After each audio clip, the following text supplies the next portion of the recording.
Neblogas gyvenimėlis, ar ne?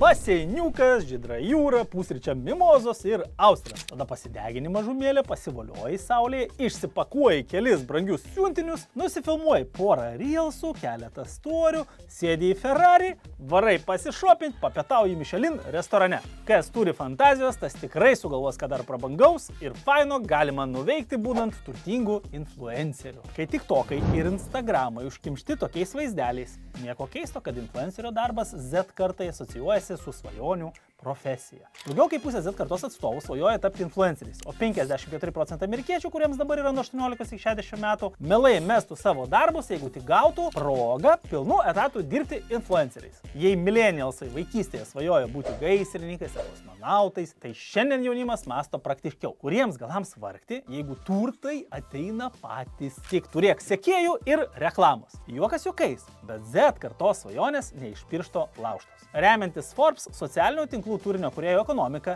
rimtas ir globalus reikalas. Pernai jis siekia net 250 milijardų dolerių. Žadama, kad per keliarius metus jį padvigubės ir viršis 500 milijardų dolerių ribą. Nors daugumą influencerių superžvaigždžių, kuriems pavyko pasilaužti į aukštumas, nebuvo specialiai apmokyti tapti interneto sensacijoms ir jiems tiesiog pavyko prasimušti, pažangiai mąstantis akademikai influencerio profesiją šiandien žiūri rimtai. Šio amato jau moko universitetuose. Harvardas neseniai priėmė YouTube žvaigždę Mr. Beast kaip kviestinį lektorių, kuris su studentais dalinsis įžvalgomis apie tai, kaip sukurti daugiamilijoninę turinio imperiją. Įdomu, ar jo paskaitos atrodys štai taip.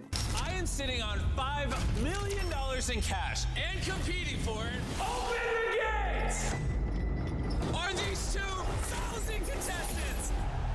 Žinote, tokią paskaitą ir aš pats visai nueičiau. Juolab, kad lektorius Mr. Beast Forbes duomenimis 2023 uždirbo daugiau kaip 54 milijonus dolerių.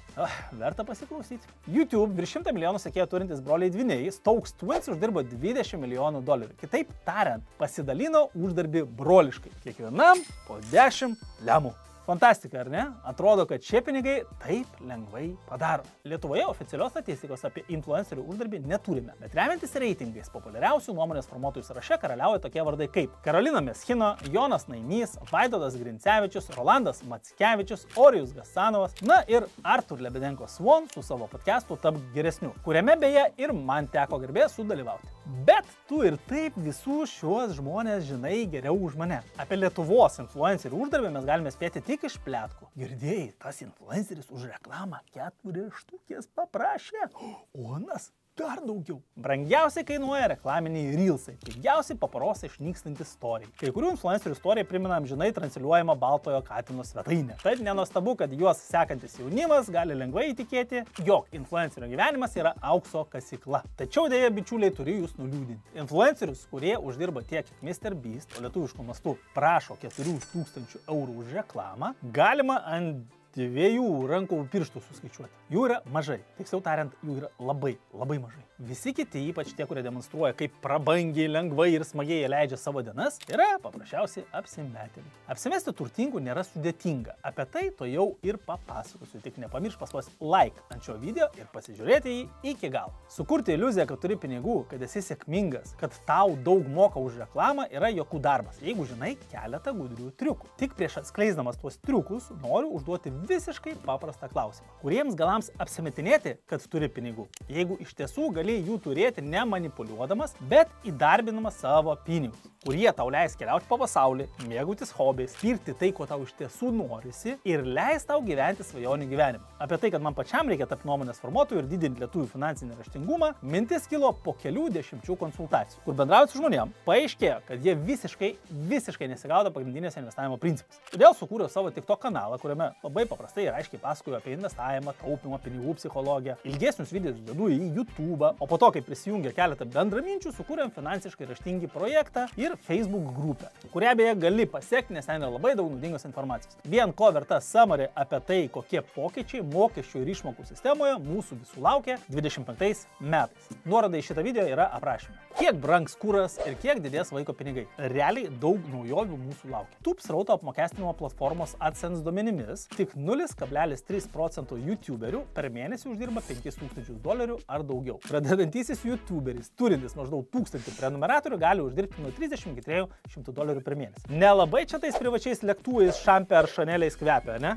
Ir dar verta atkreipti dėmesį į tai, kad turėti 1000 sekėjų YouTube nėra labai lengva. Tik 9% visų YouTube kanalų gali tokių skaičiumi pasigirti. Lietuvoje influencerių gyvenimas irgi nerožėmis klotas. Pavyzdžiui, YouTuberis Davidas Bendžius yra atvirai pripažinęs, kad surinkus 100 000 peržiūrų gali tikėtis maksimum 300 eurų. Tačiau surinktų tos 100 000 peržiūrų Lietuvoje, kad toks gudrus. Lietuvos tiktokeriai už peržiūros pinigų kol kas išvis negauna. TikTok žvaigždė Goda Problema yra pripažinusi, kad jos kūriamas turinys leidžia pasidengti nuomą, susimokėti už maistą ir pramogas, na ir šiek tiek pakeliauti. Tik žinoma, ne privačių lėktuvų. O kaip visi tie likę, kurie skraido nuosavais lėktuvais ir fotografuojasi su brangiais pirkiniais? Šitai bandoma pritraukti sekėjų, didžiųjų brandų dėmesį, prisitraukti reklamos ir iš tikrųjų tapti tokiais, kokiais apsimetama. Deja, visai kaip startuolių pasaulyje, tai pavyksta geriausiu atveju 1 iš 10. Nu, gal net iš 100, o gal net iš 1000. Žodžiu, labai mažai kam. Vienas populiariausių būdų sukurti turtingo gyvenimo iliuziją - mokėti dirbti su Photoshopu ir kitomis programomis. Jeigu nesi įgudęs šiuose reikaluose, yra kitų opcijų. Nori pasimavyti, kad skrendi privačių lėktuvų. Prašom, yra specialiai šiam reikalui įkurtų fotostudijų. Viename Twitterio įraše buvo demaskuota Los Andžele įsikūrusi studija, atrodanti kaip privataus lėktuvo vidus. Tai vat jos kaina yra $64 už valandą. Tiek laiko tikrai pakaks kelioms nuotraukoms padaryti. Viena tiktokerė iš Los Andželo, Kaila Uli, paviešino įrašą, kuriame labai detaliai papasakojo, kaip influenceriai apsimetinėja turtingais Los Andžele. Čia gali valandą ir kelioms išsinuomoti ne tik privatų lėktuvą primenančią fotostudiją, bet ir prabangę vilą, automobilį, viską, ko širdis geidžia. Didelį sekėjų skaičių irgi gali nusipirkti. Čia į pagalbą ateina botai. Investuosi $, atrodys, kad turi krūvą sekėjų. Na, pasekmės paskui, aišku, skaudžius būna. Apsimesti turtuolių Kinijoje dar lengviau ir pigiau. Visa industrija pajungta patarnauti šio klausimu. Pavyzdžiui, programėlė WeChat vos už 6 juanius, kas nesiekė nė $, gali įrašyti savo užkadrinį balsą, kuris skambės video įrašuose, vaizduojančiuose prabangės atostogas, pinigų krūvas ir taip toliau. Na, kam smulkintis, pats pasižiūrėk. 谁要去酒吧玩，我来接你。谁要去酒吧玩，我来接你。谁要去酒吧玩，我来接你。我在迪拜。出发，赶往三亚。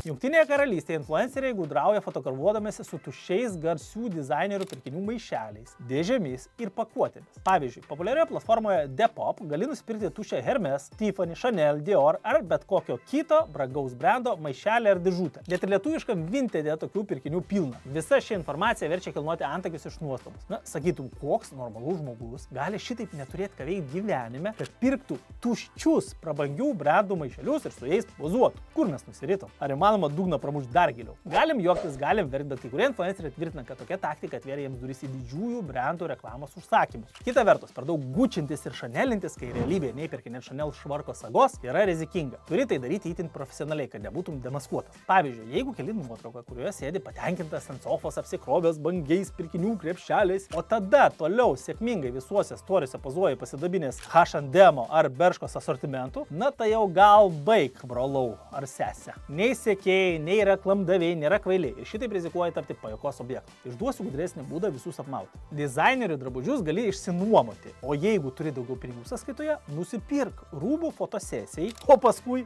grąžink. Ką ten jau tie komunaliniai ir sąskaitos už elektrą? Palauks. Prabangių rūbų ir aksesuarų pirkimas vienai dienai arba jų pasiskolinimas beje yra labai populiari ir influencerių ypač pamėgta strategija. Čia pritarčiau Los Andžele gyvenančiai stilistai Ronnie Brun. Dizaineriai kuria drabužius ne tam, kad jie virstų muziejiniais eksponatais. Dizaineriams svarbu, kad jų kūriniai būtų dėvimi gyvų žmonių. Sakytum, influenceriai būtent šią misiją ir atlieka. Tačiau dėja, jie tik kūrė iliuziją. Tų prabangių rūbų iš tikrųjų niekas nenešioja. Bet iš tikrųjų tokio gyvenimo būdo eskalavimas sukuria daug problemų. Vidutinis amerikietis socialinėje žiniasklaidoje praleidžia beveik 3 valandas per dieną arba 44 dienas per metus. Jis nuolat bombarduojamas turiniu, kuriame mato prabangą, egzotiškų kelionių vaizdus ir gyvenimo būdą, kurio negali įpirkti. Visą tai stebėdamas paprastas žmogus yra skatinamas gyventi ne pagal galimybės ir išleisti daugiau pinigų nei uždirba. Prieš 3 metus Bloomberg atliktas tyrimas atskleidė, kad ne pagal savo išgalės gyvena net 34 milijonai amerikiečių. Išleisdami daugiau nei gali sau leisti, jie klimpsta į paskolas ir kreditus. Užtenka paklausyti šios moters iš Teksaso, kuri tiesiog klasiškai iliustruoja gyvenimą ne pagal kišenę. Jis skolinga $10 000,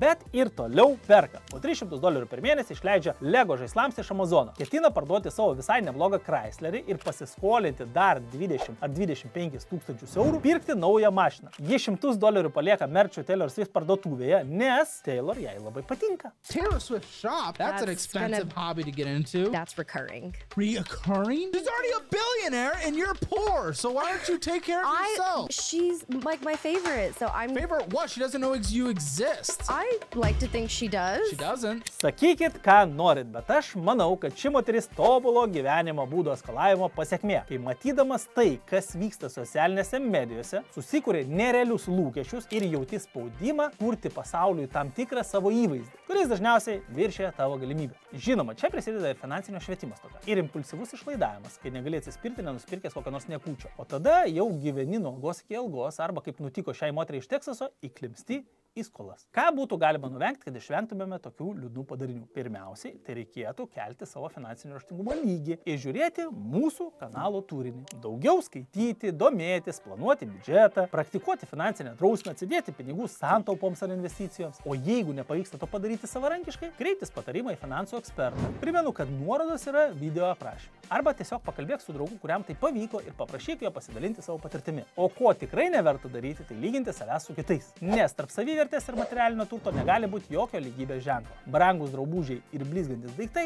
tavęs neapibrėžia. Ne ką mažiau svarbu yra atkreipti dėmesį į socialinės žiniasklaidos turinį, kurį kasdien stebi. Supras, kad didžioji dauguma tavo sekamų influencerių gyvena ne pagal savo kišenę dėl tos pačios banalios priežasties. Noro padaryti įspūdį kitiems. Visa tai su vertybėmis susijęs reikalas. Tai tikiuosi, kad šis video buvo gera paskata atidžiai įvertinti turinį, kuris tave supa. Gal ir sekamų influencerių skaičius sumažės. Ką galvoji apie šitą video? Parašyk nuomonę savo komentaruose. Sėkmės.